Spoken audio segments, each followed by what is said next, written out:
प्यारे मसीह विश्वासियों, जय यीशु की तथा प्रतिदिन के बाइबल पाठ एवं चिंतन में आप सभी का स्वागत है। आज प्रभु के पास्का भोज का पर्व है। आज का पहला पाठ निर्गमन ग्रंथ अध्याय 12 पद संख्या 1 से 8 और 11 से 14 तक से लिया गया है। इस पाठ के अंश द्वारा माता कलीसिया हमें बतलाना चाहती है कि यहूदी लोग हर साल पास्का पर्व के अवसर पर पास्का का मेमना खाते थे। हम हर पवित्र मिस्सा में कहते हैं, हे ईश्वर के मेमने, तू संसार के पाप हर लेता है, हम पर दया कर। इस प्रकार हम अपना विश्वास प्रकट करते हैं कि पास्का का वास्तविक मेमना कौन है। यह तो यीशु मसीह ही है। निर्गमन ग्रंथ अध्याय 12 पद संख्याएं 1 से 8 और 11 से 14 तक से लिया गया है। वचन कहता है, प्रभु ने मिस्र देश में मूसा और हारून से कहा, यह तुम्हारे लिए आदि मास होगा, तुम उसे वर्ष का पहला महीना मान लो। इस्राएल के सारे समुदाय को यह आदेश दो, इस महीने के 10वें दिन हर एक परिवार एक एक मेमना तैयार रखेगा। यदि मेमना खाने के लिए किसी परिवार में कम लोग हों तो जरूरत के अनुसार पास वाले घर से लोगों को बुलाओ। खाने वालों की संख्या निश्चित करने में हर एक की खाने की रुचि का ध्यान रखो। उस मेमने में कोई दोष ना हो, वह नर हो और 1 साल का, वह भेड़ा हो अथवा बकरा। महीने के 10वें दिन तक उसे रख लो। शाम को सब इस्राएली उसको कत्ल करेंगे। जिन घरों में मेमना खाया जाएगा, दरवाजों की चौखट पर उसका लोहू पोत दिया जाए। उसी रात को बेखमीर रोटी और कड़वे साग के साथ मेमने का भुना हुआ मांस खाया जाएगा। तुम लोग चप्पल पहनकर, कमर कसकर तथा हाथ में डंडा लिए खाओगे।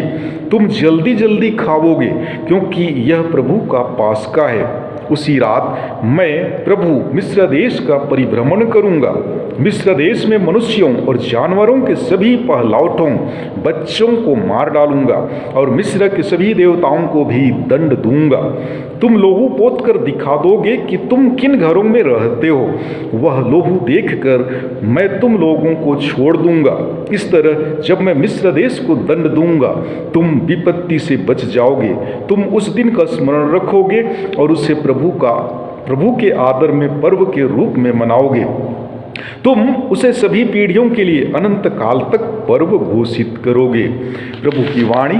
ईश्वर को धन्यवाद। और आज का दूसरा पाठ कुरिन्थियों के नाम संत पौलुस का पहला पत्र अध्याय 11 पद संख्याएं 23 से 26 तक से लिया गया है। इस पाठ के द्वारा माता कलीसिया हमें बतलाती है कि हर एक पवित्र मिस्सा में हम अंतिम बयारी तथा क्रूस के बलिदान दोनों की यादगारी मनाते हैं। दोनों अवसरों पर यीशु ने हमें अपूर्व रूप से अपना प्रेम दिखाया है। वचन कहता है, भाइयों, मैंने प्रभु से सुना और आप लोगों को भी यही बता दिया है कि जिस रात को प्रभु यीशु पकड़वाए गए, उन्होंने रोटी लेकर धन्यवाद की प्रार्थना पढ़ी और उसे तोड़कर कहा, यह मेरा शरीर है, यह तुम्हारे लिए है, यही मेरी स्मृति में किया करो। इसी प्रकार प्यारी के बाद उन्होंने प्याला लेकर कहा, यह प्याला मेरे रक्त का नूतन विधान है। जब जब तुम उसमें से पियो तो यही मेरी स्मृति में किया करो। इसलिए जब जब आप लोग यह रोटी खाते और यह प्याला पीते हैं, आप प्रभु के आने तक उनकी मृत्यु की घोषणा करते हैं। प्रभु की वाणी। ईश्वर को धन्यवाद। और आज के सुसमाचार पाठ द्वारा माता कलीसिया हमें बतलाती है कि प्रभु यीशु हमें यह शिक्षा देते हैं कि कोमुनियो और भातृ प्रेम का अटूट संबंध है। जब जब हम दूसरों की सेवा करते हैं, तब उन्हीं के सच्चे शिष्य होने का प्रमाण देते हैं, जिन्हें हम पवित्र कोमुनियो में ग्रहण करते हैं। संत योहन के अनुसार पवित्र सुसमाचार अध्याय 13 पद संख्याएं 1 से 15 तक वचन कहता है, वह पास्का पर्व का पूर्व दिन था। यीशु जानते थे कि मेरी घड़ी आ गई है और मुझे यह संसार छोड़कर पिता के पास जाना है।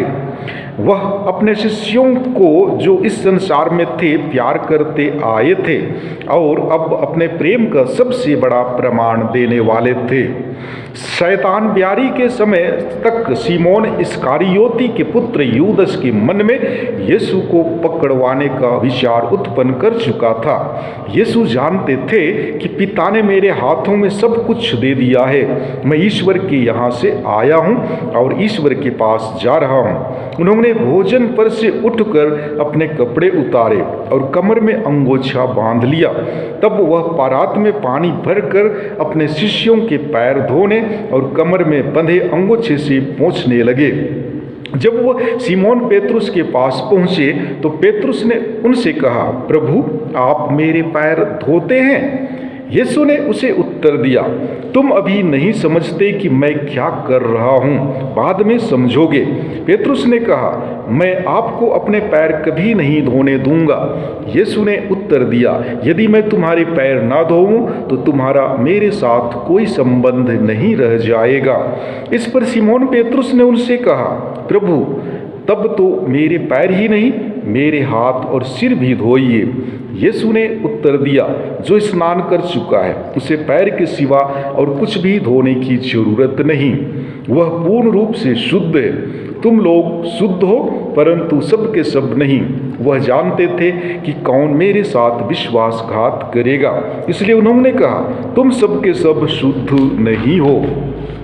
उनके पैर धोने के बाद वह अपने कपड़े पहनकर फिर बैठ गए और उनसे बोले, क्या तुम लोग समझते हो कि मैंने तुम्हारे साथ क्या किया है? तुम मुझे गुरु और प्रभु कहते हो और ठीक ही कहते हो, क्योंकि मैं वही हूँ। इसलिए यदि मैंने प्रभु और गुरु होकर तुम्हारे पैर धोए हैं तो तुम्हें भी एक दूसरे के पैर धोने चाहिए। मैंने तुम्हें उदाहरण दिया है, जिससे जैसा मैंने तुम्हारे साथ किया है वैसा ही तुम भी किया करो। प्रभु का सुसमाचार। हे ख्रिस्त, तेरी स्तुति हो। प्यारे मसीही विश्वासियों, आज का दिन कई कारणों से एक ख्रिस्तीय विश्वासी के लिए महत्वपूर्ण है। पहला, यूखरिस्तीय संस्कार का दिन। यहूदी लोग पास्का भोजन के समय ईश्वर द्वारा उन्हें मिस्र देश से छुड़ाए जाने की याद करते थे, परंतु यीशु ने अपने शिष्यों को पास्का समारोह को एक नए दृष्टिकोण से देखने और समझने का आह्वान किया। उन्होंने रोटी अपने हाथ में लेकर उसे अपना शरीर घोषित किया और दाखरस को अपना रक्त। इस प्रकार उन्होंने हमारे लिए यूखरिस्तीय संस्कार की स्थापना की। दूसरा, पुरोहिताई का दिन। अंतिम भोजन के समय प्रभु यीशु ने पुरोहिताई संस्कार की भी स्थापना की, जब उन्होंने अपने शिष्यों से कहा, यह मेरी स्मृति में किया करो। तब वे उन्हें नए विधान के याजक घोषित कर रहे थे, कलीसिया के लिए, कलीसिया से संयुक्त होकर और कलीसिया की ओर से यूखरिस्तीय बलिदान चढ़ाना पुरोहितों के महत्वपूर्ण कर्तव्यों में एक है। तीसरा, प्रेम का दिन। संत यूहन्ना बताते हैं, ईसा जानते थे कि मेरी घड़ी आ गई है और मुझे यह संसार छोड़कर पिता के पास जाना है। वे अपने को जो इस संसार में थे प्यार करते आए थे और अपने प्रेम का सबसे बड़ा प्रमाण देने वाले थे। आज के दिन प्रभु यीशु हमें अपने प्रेम का सबसे बड़ा प्रमाण देते हैं, जिसे हम प्यार करते हैं, उसके साथ हम ज़्यादा से ज़्यादा समय बिताना चाहते हैं। जब प्रभु यीशु अपने आप को इस धरती के जीवन के अंतिम चरण में पाते हैं तो वे अपने शिष्यों का साथ छोड़ना नहीं चाहते हैं, बल्कि उनके साथ ही रहना चाहते हैं। यूखरिस्त हमारे लिए यीशु के प्रेम का सबसे बड़ा प्रमाण है। दुनिया भर के प्रकोष्ठों में उपस्थित रहकर प्रभु यीशु हम में से हर एक व्यक्ति से कहते हैं, मैं तुझे प्यार करता हूँ। जब हम उड़ाऊ पुत्र के समान पाप के द्वारा यीशु की संगति छोड़कर उनसे बहुत दूर चले जाते हैं, तब भी वापस पाने पर वे हम में से हर एक से कहते हैं, मैं तुझे प्यार करता हूँ। चौथा है सेवा का दिन। अंतिम भोज के समय प्रभु यीशु ने अपने शिष्यों के पैर धोए। तत्पश्चात वे उनसे कहते हैं, तुम मुझे गुरु और प्रभु कहते हो और ठीक ही कहते हो, क्योंकि मैं वही हूँ। इसलिए यदि मैं तुम्हारे प्रभु और गुरु ने तुम्हारे पैर धोए हैं तो तुम्हें भी एक दूसरे के पैर धोने चाहिए। सुसमाचारीय सेवा की विशेषता यह है कि यह दुनिया की सेवा से भिन्न है। दुनिया में छोटे बड़ों की सेवा करते हैं, बल्कि सुसमाचारीय सेवा में हमें एक दूसरे की सेवा करनी है। हमें बड़े और छोटे दोनों की सेवा करनी है। अगर प्रभु यीशु की शिक्षा के अनुसार दुनिया में सभी लोग दूसरों की सेवा करने लगते हैं, दुनिया कितनी बदलेगी। क्या यह दुनिया में पनपने वाली हर बुराई का अंत नहीं होगा? सबका आदर और सबकी सेवा, यही है ख्रिस्तीय शिक्षा। पांचवा है विनम्रता का दिन। यीशु स्वयं ईश्वर है। वे अपनी ईश्वरीय गरिमा को छोड़कर हमारे लिए अपने आप को दीनहीन बनाते हैं। अंतिम भोजन के समय उन्होंने एक दास के समान भोजन पर से उठकर अपने कपड़े उतारे और कमर में अंगोछा बांध लिया। तब वे परात में पानी भरकर अपने शिष्यों के पैर धोने और कमर में बंधे अंगोछे से उन्हें पोंछने लगे। प्रभु चाहते हैं कि हम विनम्रता के इस गुण को अपनाएं। वे कहते हैं, मुझसे सीखो, मैं स्वभाव से नम्र और विनीत हूँ। छठवां है क्षमा का दिन। यीशु को मालूम था कि उनके शिष्य उसे छोड़ देंगे, अस्वीकार करेंगे। उनमें से एक उन्हें पकड़वाएगा।